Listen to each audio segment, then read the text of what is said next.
이번 달 제주에서 열리는 대한민국 해군 국제 관함식에 참가하는 일본 해상자위대가 우길기를 고집하면서 논란이 커지고 있습니다.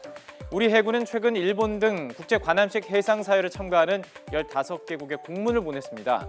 사열 참가 함선에는 자국 국기와 태극기만 달아달라고 요청을 했는데요. 일본 해상자위대는 1954년 발족 당시부터 자위대 함선 깃발로 우길기를 채택했기 때문에 일본 해상자위대 우길기를 달지 말아달라 이런 요청으로 받아들여졌습니다. 이에 대해서 일본 방위성 관계자는 비정상적인 요구로 우길기를 내리는 것이 조건이라면 참가하지 않는 것까지 검토할 것이다 라며 반발했다라고 아사히 신문은 전했습니다. 그렇다면 이 우길기는 어떤 문제가 있는지 먼저 살펴보도록 하죠. 우길기가 일본에서 논리 사용된 계기 자체가 1870년에 일본 육군에서 군기로 결정했기 때문에 그 이후에 일본 내에서 사용이 좀 널리 시작된 것이기 때문에요. 처음부터 이것은 군대기였고 그리고 일본 육군이 아시아를 침략하는 방향으로 갖고 있었기 때문에 그런 면에서 침략성을 갖고 있는 산징이라는 그런 이야기를 면할 수가 없는 문양이다. 아시아를 침략하려는 일본 육군이 사용한 군대 깃발 우길기.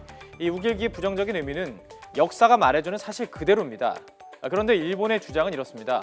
일본에서 전통적으로 사용했던 문양이라는 것이죠. 그러니까 특별히 일본의 군국주의를 상징하는 것이 아니라는 해명입니다. 그러나 오히려 전통성을 따진다면 19세기에 만들어진 이 우길기보다 일장기, 즉 일본 국기가 더욱 적합할 텐데요. 일본 정부는 왜 이렇게 우길기에 집착하고 있는 것일까요? 전문가의 말입니다. 먼저 일본 군내법으로 그렇게 만들었기 때문에 그것을 이제 와서 사용하지 않는다라는 것 자체가 법적으로 좀 어렵고요. 네네. 그리고 더 한국의 그러한 요구를 받아들일 경우는 일본이 침략국가였다라는 것을 정확하게 인정하는 셈이라서요. 이게 현재 역사 수존주의 정권이 아닙니까? 네네. 아베 정권 자체가 일본이 침략국가였다라는 것을 처음부터 부정해 왔습니다. 그런 면에서도 한국의 요구에 굴복했다라고 알려지면 일본 내의 정권 유지에도 문제가 되는 부분입니다. 일본의 법과 정치적인 사안이 민감하게 맞물려서 일본 정부도 물러설 수만은 없다는 입장인데요. 우리 국민의 정서는 갈수록 악화하고 있습니다.